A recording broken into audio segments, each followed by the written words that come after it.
तर मुख्यमंत्री माझी लाडकी बहीण ही योजना आजपासून 2 वर्षा अगोदर विधानसभा निवडणुकीच्या अगोदर घाईघाईने सुरू करण्यात आलेली होती। त्यावेळेस सरसकट सर्वच महिलांना या योजनेचा लाभ दिला होता। आर्थिकदृष्ट्या मागासलेल्या लाडक्या बहिणींना आर्थिकदृष्ट्या बळकटी देण्यासाठी ही योजना सुरू केली होती। बरेचसे काही यात निकष लावून दिलेले होते। कुणाकडे 4 चाकी वाहन नसलं पाहिजे, तुमच्याकडे तुमचं उत्पन्न 2.5 लाखांपेक्षा कमी असलं पाहिजे, तुमच्या कुटुंबात 2 पेक्षा जास्त महिलांनी या योजनेचा लाभ घेतलेला नसला पाहिजे, किंवा तुमच्या कुटुंबात कोणी शासकीय निवृत्ती वेतन घेतलेलं नसलं पाहिजे, किंवा राज्य शासन किंवा केंद्र शासनाची कुठलीही 1500 रुपयांपेक्षा जास्त रुपयाची योजना जर तुम्हाला मिळत असेल तर निश्चितच तुम्हाला या योजनेचा लाभ होणार नाही। अशा प्रकारे ही योजना सुरू करण्यात आलेली होती। आज त्या योजनेला सुरू होऊन 2 वर्ष पूर्ण झालेले आहेत। आज 10 ऑगस्ट आहे। आतापर्यंत लाडक्या बहिणी जुलैच्या हप्ते वितरणाची वाट पाहत आहेत। अजूनपर्यंत हप्ते वितरणासंदर्भातला GR हा प्रसिद्ध करण्यात आलेला नाही। लाडक्या बहिणींना आर्थिकदृष्ट्या मजबूती देण्यासाठी ही योजना चालू केली होती आणि या योजनेद्वारे पुन्हा केवायसी सुरू केली आणि केवायसीच्या कारणाने 1 कोटीच्या जवळपास लाडक्या बहिणी यांना केवायसीच्या दरम्यान अपात्र करण्यात आलेला आहे। पात्र महिलांची संख्या आता 1,66,00,000 असल्याचं बोलल्या जात आहे। तर एवढ्या महिलांना सध्या लाडकी बहीण योजनेच्या 25व्या हप्त्याची प्रतीक्षा आहे। लाडकी बहीण योजनेच्या मानधनात वाढ करणार असल्याचं सुद्धा त्यावेळेस बोलल्या गेलं होतं, पण 2 वर्ष झाले आतापर्यंत वाढ झालेली नाही। मिळालेल्या माहितीनुसार या वाढी संदर्भात सुद्धा राज्य सरकार सकारात्मक असल्याचं बोललं जात आहे। म्हणजे लवकरच तुमच्या मानधनात वाढ होऊ शकते। 1500 रुपयावरून तुमची वाढ 600 रुपयांनी वाढून तुम्हाला 2100 रुपये हे दिल्या जाऊ शकते। पण कधी वाढ होईल या संदर्भात सध्या तरी कुठे अधिकृतपणे माहिती समोर आलेली नाही। समोर रक्षाबंधन आहे 28 तारखेला, तर त्यामुळे रक्षाबंधनाच्या शुभ मुहूर्तावर जर लाडक्या बहिणींना वाढ दिल्या जात असेल तर निश्चितच ती आनंदाची बातमी असणार आहे।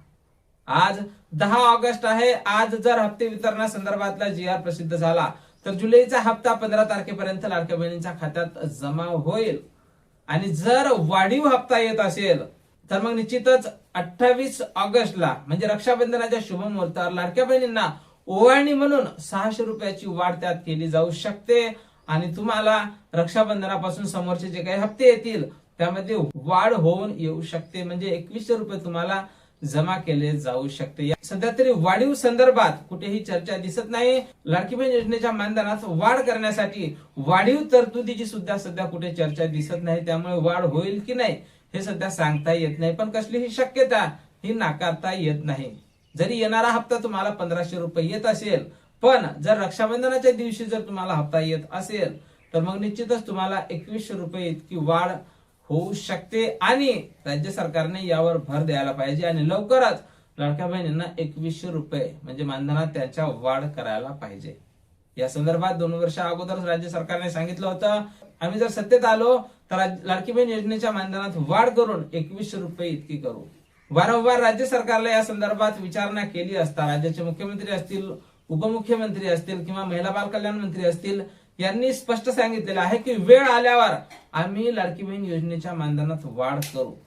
पण आता कधी वेळ येते हे सुद्धा पाहण्यासारखं असणार आहे। त्यासोबत केवायसीच्या कारणाने बऱ्याच लाडक्या बहिणी अपात्र झालेल्या आहेत, तर त्यांना या योजनेत सामावून घेण्यासाठी राज्य सरकार काही उपाययोजना करते काय हे सुद्धा पाहण्यासारखं असणार आहे। समोर रक्षाबंधन आहे। रक्षाबंधनानिमित्त लाडक्या बहिणींना नक्कीच केवायसी सुरू होईल अशी आशा आहे, कारण जवळपास 66 लाख अशा महिला आहेत की ज्यांनी केवायसी केलीच नाही किंवा केवायसी चुकीची केलेली असावी। अशा कारणाने 66 लाख महिला अपात्र झाल्या होत्या।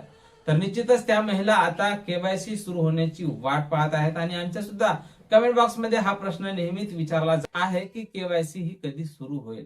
तर लाडक्या बहिणींनो, या संदर्भात आम्ही राज्य सरकारला वारंवार विचारणा करतच आहोत।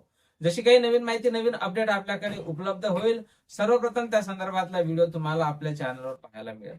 सध्या तरी लाडक्या बहिणींना 25व्या हप्त्याची आतुरता आहे, तर लाडक्या बहिणींनो आज उद्या या वितरणासंदर्भात तुम्हाला सकारात्मक अपडेट ही पाहायला मिळू शकते आणि त्यानंतर वितरण हे तुमचं 15 ऑगस्ट किंवा त्याच्या समोर हे जाऊ शकते। निश्चितच लाडक्या बहिणींना येणारा जो रक्षाबंधनचा सण आहे या सणानिमित्त वाढीव हप्ता मिळेल अशी आपण आशा करूया।